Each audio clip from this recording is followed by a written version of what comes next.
Hi viewers, ఈ వీడియోలో మీకు ప్రజాపాలన అప్లికేషన్ సంబంధించి నేటి నుంచి మళ్ళీ మొదలవడం జరుగుతుంది. దీనికి సంబంధించి నేట్ అప్లై చేసుకున్న వాళ్ళు తీసుకోవాల్సిన జాగ్రత్తలు ఏంటి, దీంట్లో ఏమైనా మార్పులు జరిగాయా, అదేవిధంగా ఇప్పుడు రేషన్ కార్డు లేకుండా అప్లై చేసుకోవచ్చా, ఎన్ని అప్లికేషన్స్ పెట్టుకోవచ్చు, హెడ్ ఆఫ్ ది ఫ్యామిలీగా ఎవరిని పెట్టాలి, సో 500 రూపాయలకే సిలిండర్ రావాలంటే తీసుకోవాల్సిన నియమ నిబంధనలు ఏంటి, ఇవన్నీ మనం ఈ వీడియోలో అయితే మాట్లాడుకుందాం. ఖచ్చితంగా ఈ వీడియో ఎండ్ వరకు చూడండి. చాలామంది వీడియో చూస్తున్నారు కానీ ఎండ్ వరకు చూసి లైక్, సబ్స్క్రైబ్, షేర్ చేయండి. అలా చేస్తేనే ఈ వీడియో అయితే చాలామందికి రీచ్ అవ్వడం జరుగుతుంది. నేటితో మొదలైన ఈ అప్లికేషన్స్ కొత్త రూల్స్ అయితే ఇప్పుడు మనం చూద్దాం. తెలంగాణలో మనకి అభయాస్తం కింద ప్రజాపాలన అప్లికేషన్స్ మనకి 31 వరకు అయితే తీసుకున్నారు. అదేవిధంగా మనకి 31 తారీఖు, అదేవిధంగా 1వ తారీఖు 2 రోజులు మనకి హాలిడేస్ అయితే రావడం జరిగింది. కాబట్టి ఇప్పుడు నేడు 2వ తారీఖు నుంచి యథావిధిగా మొదలవడం జరుగుతుంది 2024 నుంచి. ఇక్కడ మీరు చేయాల్సిందని లేదు, అప్లికేషన్స్ చేసేటప్పుడు కొంతమందికి హెడ్ ఆఫ్ ది ఫ్యామిలీగా ఎవరిని పెట్టుకోవాలి అని చెప్పేసి కొంతమంది అడుగుతూ ఉన్నారు. హెడ్ ఆఫ్ ది ఫ్యామిలీగా అయితే మీ ఇంట్లో ఉమెన్ ఎవరైతే ఉంటారో వారిని పెట్టుకుంటే మేజర్గా ఈ స్కీమ్లో ప్లస్ అవుతుంది. ఎందుకంటే ఉమెన్ అనేవాళ్ళు చాలా వాళ్ళకి ఎక్కువ స్కీమ్స్ అయితే ఉన్నాయి.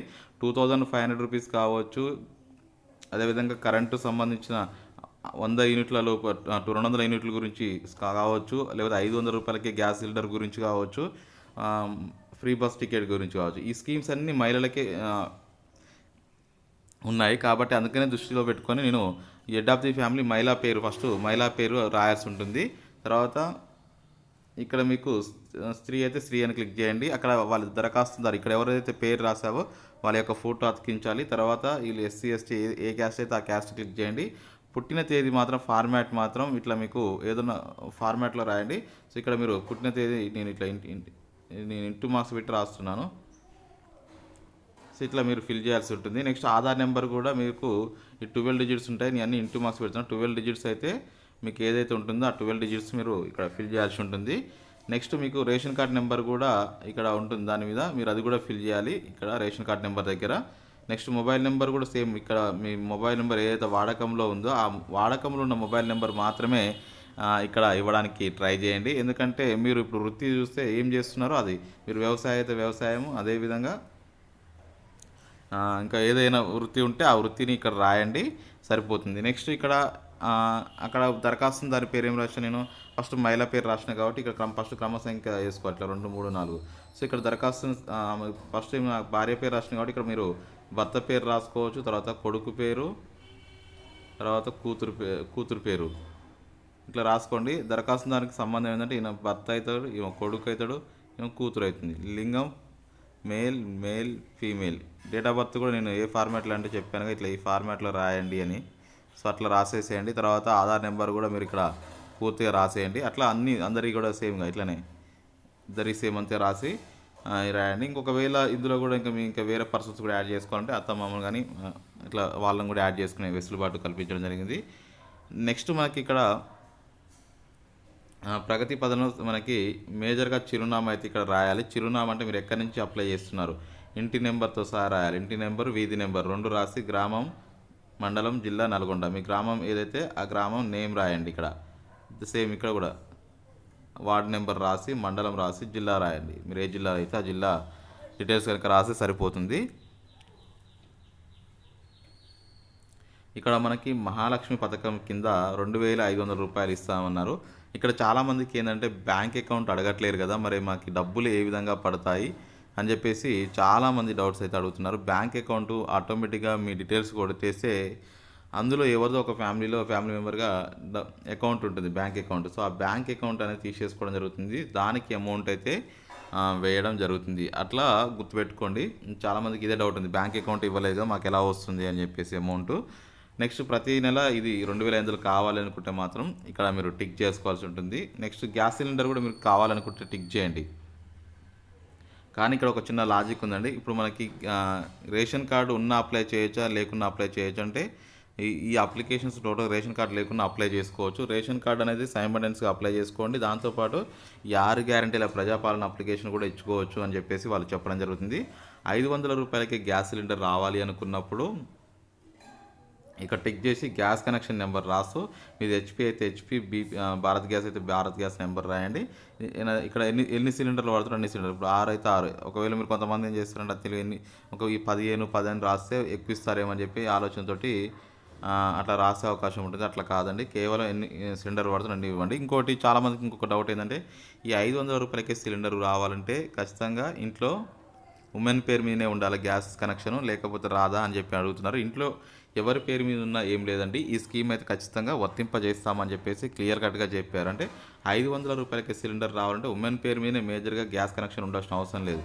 మన ఫ్యామిలీ మెంబర్లో ఎవరిది ఉన్నా, రేషన్ కార్డులో ఎవరిది ఉన్నా కానీ వర్తింపజేస్తాము 500 రూపాయలకే సిలిండర్ అని చెప్పేసి మనకి సమాచారం అయితే రావడం జరుగుతుంది. నెక్స్ట్ ఇంకొకటి రైతు భరోసా చూసినట్లయితే, రైతు భరోసాకి అప్లికేషను రైతు అయితే రైతు, కౌలు రైతు అయితే కౌలు రైతు. ఇక్కడ కౌలు రైతు పాస్బుక్ నెంబర్ ఇట్లా మనకు ఉంటుంది. సో మీకు పాస్బుక్ నెంబర్ రాసి అని అట్లా మీరు సేమ్ అట్లా ఎన్ని ఉంటే అన్ని మీరు రాసి ఆ కామా పెట్టేసేయండి. తర్వాత ఇక్కడ సాగు చేస్తున్న సర్వే నెంబర్స్ ఏదైతే సర్వే నెంబర్స్ రాసి పెట్టి ఇక్కడ ఎంత విస్తీర్ణం ఉంటే అంత విస్తీర్ణం, 8 ఎకరాసా 9 ఎకరాసా 10 ఎకరాస్ ఉంటాయి, ఎంత ఉంటే అంత రాసేయండి. మీకు నెక్స్ట్ వ్యవసాయ కూలీలకి ఏటా 12,000 రావాలి. అంటే ఇప్పుడు వాళ్ళు ఒకవేళ రైతులు కాదు అనుకోండి, వ్యవసాయ కూలీ మాత్రం అయ్యి ఉంటే వాళ్ళకి ఏటా 12,000 వచ్చే విధంగా ఉపాధి హామీ కార్డు నెంబర్ ఇక్కడ ఎంటర్ చేస్తే సరిపోతుంది. వారికి ఏటా 12,000 రూపాయలు ఇస్తాము అని చెప్పి చెప్తున్నారు. సో ఇందిరమ్మ ఇండ్ల పథకం చూసుకున్నట్లయితే ఇక్కడ మనకి ఇంటి నిర్మాణానికి 5 లక్షల రూపాయల వరకు ఇస్తామన్నారు, 5 lakhs రూపీస్ వరకు ఇస్తామన్నారు. కానీ ఇక్కడ ఏంటంటే స్థలం కూడా ఇచ్చి ఇండ్లు కట్టించేదానికి ప్రయత్నం చేస్తామన్నారు స్టార్టింగ్లో. కానీ ఇప్పుడు ఎవరైతే రేషన్ కార్డు కలిగి ఉన్న వారికి ఇంకింత లేట్ అవుతుంది కదా, వాళ్ళ స్థలం చూసుకోండి, మీకు డైరెక్ట్గా నేరుగా 5 లక్షల రూపాయల వరకు ఇస్తాము అని చెప్పేసి చెప్తున్నారు.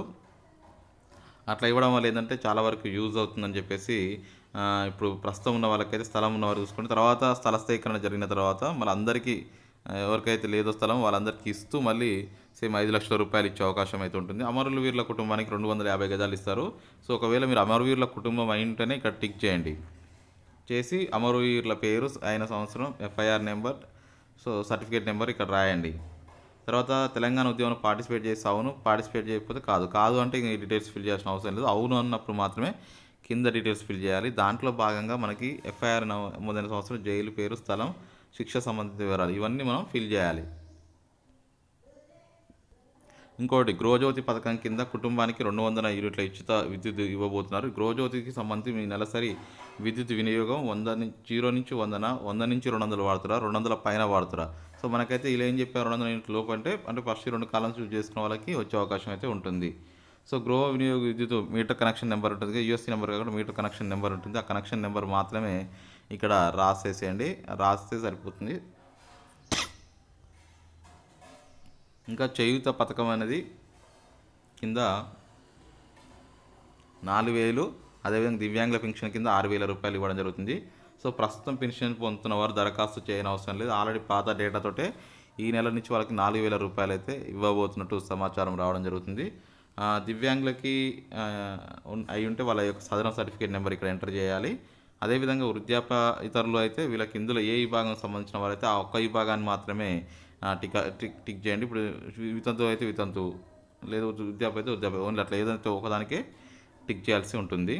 నెక్స్ట్ దీనికి గమనించుకున్నట్లయితే జతపరచవలసిన డాక్యుమెంట్స్ మేజర్గా ఏం అవసరం ఉంటుందంటే ఆధార్ కార్డు ఒకటి, తెల్ల రేషన్ కార్డు, ఈ 2 ఖచ్చితంగా మీరు పైన సమర్పించిన వివరాలన్నీ వాస్తవమని ధృవీకరిస్తున్నాము అని చెప్పేసి ఈ 2 జిరాక్స్లు ఇస్తూ, అదేవిధంగా మీరు ఒకవేళ రేషన్ కార్డు అప్లై చేస్తే మాత్రం అందరు ఆధార్ కార్డులు గ్రూప్ ఫోటో కూడా ఇవ్వాలి. దానికి సంబంధించి సపరేట్ వీడియో చేసుకుందాం.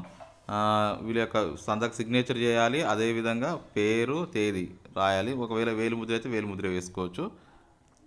నెక్స్ట్ ప్రజాపాలన సంబంధించి రిసిప్ట్స్ ఇస్తారు మనకి అప్లికేషన్ చేసిన తర్వాత. మీరు ఏ వార్డు నెంబర్కి అప్లై చేస్తున్నారో దాంది దరఖాస్తుదారు సంఖ్య, ఒకవేళ ఇప్పుడు ఫస్ట్ స్టార్టింగ్లో ఒక నేమ్ రాశారు దరఖాస్తుదారు అప్లికెంట్, అతను రాసినప్పుడు తండ్రి పేరు కానీ భర్త పేరు కానీ ఇక్కడ రాయాలి.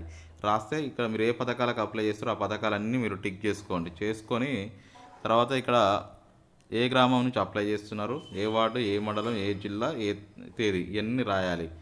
అంటే మీరు వార్డు నెంబర్ ఎంత, మండలం పేరు ఏంది, జిల్లా పేరు ఏంది, తేదీ, తర్వాత అధికారి మీకు ఎవరైతే ఇదంతా చేశారో పర్యవేక్షణ అధికారి, అతను సంతకం చేసి రిసిప్ట్ ఇస్తారు.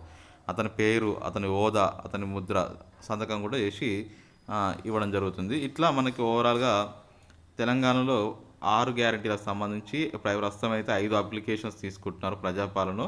ఈ 5 అప్లికేషన్స్ ఎట్లా ఫిల్ చేయాలి? అదేవిధంగా ఇవన్నీ చెప్పాను. అంటే రేషన్ కార్డు కూడా తీసుకుంటున్నారు. రేషన్ కార్డ్ లేని వారు కూడా అప్లై అయితే చేసుకోవచ్చు అనే విషయం చెప్పాను. హెడ్ ఆఫ్ ది ఫ్యామిలీగా ఎవరిని పెట్టుకోవచ్చు అని చెప్పాను. అదేవిధంగా గ్యాస్ సిలిండర్కి సంబంధించి కూడా మీకు కొంత మేరకు సమాచారం చెప్పడం జరిగింది. కాబట్టి నచ్చితే లైక్ చేయండి, షేర్ చేయండి. Thank you for watching. Have a nice day.